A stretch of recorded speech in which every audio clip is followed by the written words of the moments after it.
Hello, hi, welcome to Triple R Publications and I'm using stuff. Hope అందరూ బాగా prepare అయ్యారు అనుకుంటున్నాను. February 23rd exams కాబట్టి ఇప్పుడు దాకా అంటే January 23తో మీ ప్రిపరేషన్ ఏదైనా ఉంటే అది ఆపేయండి. అంటే చదవడం ఆపేసి అంటే కొత్త సిలబస్ అంటే కొత్త టాపిక్స్ చదవడం ఆపేసి ఈ లాస్ట్ 30 days ఏం చేస్తారంటే పూర్తిగా ఇప్పటి వరకు చదివింది రివిజన్ చేయండి. రివిజన్ చేస్తూ ప్యారలల్గా ఏం చేస్తారంటే ఒక మార్కెట్లో అవైలబుల్ అయ్యే ఒక ఎన్ని దొరికితే అండి మీ మ్యాక్సిమం ఎంత ఫీజిబిలిటీ ఉంటే అంత ఫీజిబిలిటీలో గల మంచి టెస్ట్ పేపర్లు రాయండి. దాన్ని టెస్ట్ పేపర్ రాయడం వల్ల ఏమవుతుందంటే మీకు కాన్ఫిడెన్స్ పెరుగుద్ది అనమాట. అంటే మీరు ఎంతలో ఉన్నారు, మీరు ఏమేం కవర్ చేశారు, కాన్ఫిడెన్స్ పెరుగుద్ది.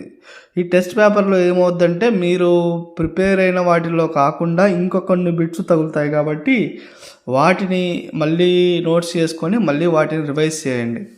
సో ఒక నెల ముందు ఏం చేయాలి, ఎవరైనా సరే ప్రిపరేషన్ ఇప్పటివరకు చదివింది ఆపేయాలి. కరెంట్ అఫైర్స్ కూడా చదవద్దు. 1 month బ్యాక్ ఇవ్వరు, మ్యాక్సిమం 1 month ముందే ప్రిపేర్ అవుద్ది. మేబీ 20 days ముందు కూడా ప్రిపేర్ కావచ్చు ఎగ్జామ్ పేపర్.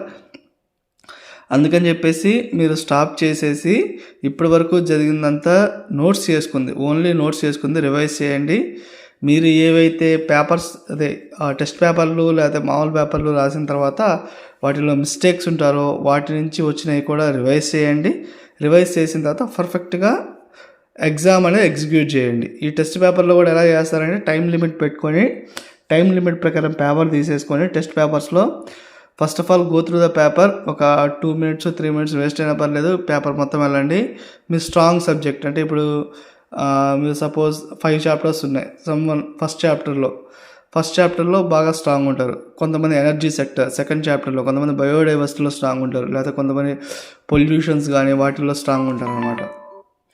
అలా ఏముంటుందంటే అలా డిఫరెంట్ క్రైటీరియాలో స్ట్రాంగ్ ఉంటారు కాబట్టి, లేకపోతే కొంతమంది హెల్త్ సెక్టారు వాటిల్లో స్ట్రాంగ్ ఉంటారు అనమాట. ఎన్విరాన్మెంట్ ఛాలెంజెస్ లేకపోతే క్లైమేట్ చేంజ్ వాటిలో స్ట్రాంగ్ ఉంటారు. అలా ఏంటంటే 5 chapterలో మీరు ఏదైతే స్ట్రాంగ్గా ఉన్నారో ఆ స్ట్రాంగ్ జోన్ని ఫస్ట్ ఎంచుకోండి. సో ఎస్పెషల్లీ బయోడైవర్సిటీ చాలా స్ట్రాంగ్ ఉంటారు చాలామంది, ఎందుకంటే కొద్దిగా ఈజీగా ఉంటాయి టర్మ్స్ మొత్తం, టెక్నాలజీ మొత్తం. అందుకని ఫస్ట్ అది ఎంచుకోండి. తర్వాత సెకండ్ వచ్చేసి క్లైమేట్ చేంజ్, అవి కూడా ఈజీగా ఉండి తర్వాత అవి ఎంచుకోండి.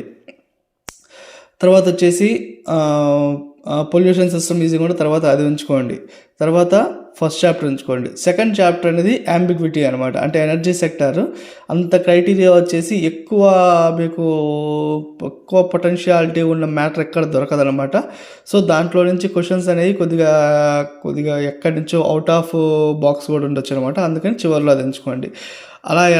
అలా చేసేసి మీకు ఎక్కడైతే ఈజీగా ఉన్నాయో ఆ క్వశ్చన్స్ ఫస్ట్ సాల్వ్ చేసి టఫ్గా ఉన్న క్వశ్చన్స్ చివరి రానమాట. దీనివల్ల ఏమవుతుందంటే మీకు టైం లిమిట్ అనేది పర్ఫెక్ట్గా సాల్వ్ అవుతుంది. అది ఇప్పుడు ఇచ్చే సిస్టమ్కి, అంటే ఇప్పుడు క్వశ్చన్స్ ఫ్రేమ్ చేసే దానికి, అంటే which of the following is correct, దీనికైతే టైం ఫ్రేమ్ మీరు మేనేజ్ చేయకపోతే చాలా ఇబ్బంది పడతారు. కాబట్టి టైం ఫ్రేమ్ అనేది పర్ఫెక్ట్గా మేనేజ్ చేయండి. అలా ఎగ్జిక్యూట్ చేయండి. పేపర్ ఎగ్జిక్యూట్ చేసిన తర్వాత మార్కులు ఎంత వచ్చినా పర్లేదు. ఒక సపోజ్ పేపర్ టఫ్నెస్ని బట్టి ఒకవేళ మీకు 75కి 25 మార్క్స్ వచ్చాయనుకోండి, పేపర్ చాలా టఫ్ ఉందనుకోండి, ఏం కాదు, అందరికి అట్లానే వస్తాయి.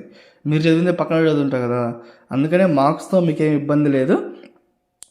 ఈజీగా వస్తే కొద్దిగా ఎక్కువ వస్తాయి అనమాట, అంతే. సో బట్ ప్రాక్టీస్ చేయండి. ప్రాక్టీస్ చేసిన తర్వాత తప్పులు పోతే, మిస్టేక్స్ పోతే రివైజ్ చేసుకుని బట్టి క్లియర్ చేయండి. So coming to the grand టెస్ట్లు triple R publication amazing stuff వాళ్ళ గ్రాండ్ టెస్ట్లు వచ్చేసి 4 గ్రాండ్ టెస్ట్లు కండక్ట్ చేస్తామన్నమాట. ఈ గ్రాండ్ టెస్ట్లు అనేది January 30, 31, February 1, 2వ తేదీలో జరుగుతాయన్నమాట. ఎందుకంటే అంత లేటుగా పెట్టింది, ఇప్పుడున్న పేపర్కి ఏంటంటే లాస్ట్ 20 days సిలబస్ కూడా, లాస్ట్ 20 days ముందు సిలబస్ కూడా కవర్ చేస్తాడని కొద్దిగా థాట్ ఉంది. అందుకని చెప్పేసి ఈ January, February టాపిక్స్ ఎక్కువ కవర్ చేద్దామని చెప్పి అలా పెట్టామన్నమాట. Hopefully maximum within time conduct చేస్తాము. అండ్ ఈ ఎగ్జామ్స్ అంటే గ్రాండ్ టెస్ట్ వరకు మళ్ళీ సపరేట్గా పే చేసి కొనుక్కునే వాళ్ళు ఎవరైనా ఉంటే వాళ్ళకి 299కే ఈ గ్రాండ్ టెస్ట్లు, 4 గ్రాండ్ టెస్ట్లు, ఈచ్ అరౌండ్ 75 రూపీస్ అనమాట ఒక గ్రాండ్ టెస్ట్ అలా ఆఫర్ చేస్తున్నాము. విత్ ఫుల్ ఎక్స్ప్లెనేషన్తో ఉంటాయి. All the best. Okay target. ఇప్పుడు సినిమాలో డైలాగ్ చెప్పినట్టు ఇప్పుడు కాకపోతే ఇంకెప్పుడు అనమాట, అంతే. సో మేబీ నెక్స్ట్ టైం కూడా రూమర్స్ వినిపిస్తున్నాయి కాబట్టి గ్రూప్ 1 గ్రూప్ 2 కలిపేసి ఇంటిగ్రేటెడ్ సిస్టమ్ అని చెప్పేసి కిరణ్ కుమార్ రెడ్డి టైంలో ఒక ప్రపోజల్ వచ్చింది. అలా చేస్తారు కాబట్టి మ్యాక్సిమం చేయొచ్చు మేబీ. అందుకని చెప్పేసి మీరేం చేస్తారంటే పర్ఫెక్ట్గా ఈసారి మటుకు ఛాన్స్ ఎప్పుడు మిస్ చేయకుండా ప్రిపేర్ కండి. Hope you are doing good. Last మీరు అదే చెప్పాను కదా, మీరు ఫస్ట్ 6 months కాదు కదా 10 సంవత్సరాలు ప్రిపేర్ అయినా లాస్ట్ 1 monthగా నెగ్లెక్ట్ చేస్తే మటుకు మీరేం సాధించలేరు. అందుకని చెప్పి డైలీ ఒక 12 to 16 hours ప్రిపేర్ కండి. 12 to 16 hours ఖచ్చితంగా చదవాలి. మీరు అది మ్యాండేటరీ అనమాట. ఏదో నేను 8 hours చదువుతాను, నాది గవర్నమెంట్ టైమింగ్స్ లేకపోతే గవర్నమెంట్ ఎగ్జామ్కి ఎందుకు అనుకోవద్దు. గవర్నమెంట్ ఎగ్జామ్కి సాఫ్ట్వేర్ ఎగ్జామ్స్కి రాత్రి ప్రిపేర్ వచ్చేది, కానీ గవర్నమెంట్ ఎగ్జామ్స్ మటుకు ఎక్స్ట్రీమ్ డెడికేషన్తో ప్రిపేర్ అయితే కానీ క్రాక్ చేయలేము అనమాట. It's only depends on hard work అనమాట, రదర్ దాన్ టాలెంట్ ఎంత ఉన్నా కానీ హార్డ్ వర్క్ అనేది ఇక్కడ మ్యాటర్స్ అనమాట. సాఫ్ట్వేర్ అట్లాంటి వాటిలో ఏంటంటే జస్ట్ స్మార్ట్ వర్క్ మ్యాటర్స్ అంతే. సిస్టమ్ వస్తే తెలిస్తే చాలు. ఇక్కడ ఎంత తోపైనా సరే గవర్నమెంట్ జాబ్స్లో మూసుకొని చదవాల్సిందే. సో డూ ఆర్ డే సిచ్యువేషన్లో బాగా చదవండి. All the best. Hope you are doing well. ఇంకా మిగిలిన సబ్జెక్ట్స్ కూడా చదవండి. సైన్స్ అండ్ టెక్నాలజీ ఎక్కువ ఫోకస్ చేయండి. ఫోకస్ చేసేసి కొత్త సిలబస్ కాబట్టి అందరికీ అంబిక్విటీ కాబట్టి బాగా ఫోకస్ చేస్తే మీరు ఎక్కువ మార్జిన్తో జాబ్ కొట్టడానికి స్కోప్ ఉంటుంది అనమాట. Once again best of luck. Thank you from triple R publication and amazing stuff.